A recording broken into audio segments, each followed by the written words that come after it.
ছোট্ট একটি গ্রামে বাস করত একটি টুনি ও তার দুটি ছানা। টুনি ও তার দুটি ছানা সব সময় হাসি খুশি থাকত। একদিন হঠাৎ করে টুনি অসুস্থ হয়ে পড়ে, আর বাচ্চারা টুনিকে বলল, মা মা আমার খুব খিদে পেয়েছে, সকাল থেকে কিছু খাইনি, এখন বিকেল হয়ে গেছে। মা আমি তো আর খিদে ধরে রাখতে পারছি না, মা আমাকে খাবার এনে দাও। বাবা আজ আমার শরীর একদম ভালো নেই, তোমরা তো জানোই। আমার শরীর ভালো থাকলে তো তোমাদের খিদের যন্ত্রণা সহ্য করতে হতো না। আমারও তো খুব খিদে পাচ্ছে, কিন্তু উঠতে পারছি না, তার জন্য তোমাদের খাবারও এনে দিতে পারছি না। কিন্তু মা আমার তো অনেক খিদে পেয়েছে, আমি তো আর খিদের যন্ত্রণা সহ্য করতে পারছি না মা।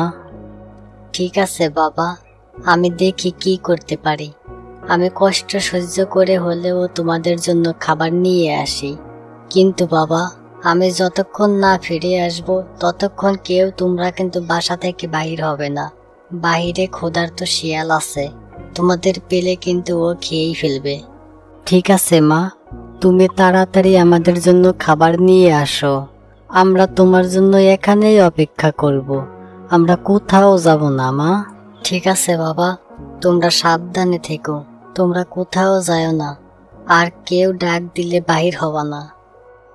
এই বলে টুনি উড়তে উড়তে কাকের জমিতে চলে যায়, আর ওখানে বসেই ভাবে, আজ না হয় এখান থেকে একটু খাবার তুলে নেই। আজ দূরে কোথাও যাওয়ার শক্তি নেই আমার। বাচ্চারা না থাকলে আমি আজ বাসা থেকে বাইর হতাম না। বাচ্চাদের জন্যই তো কষ্ট করে খাবার নিতে এসেছি। ওদিকে বাচ্চারা খিদের যন্ত্রণা সহ্য করতে পারছে না।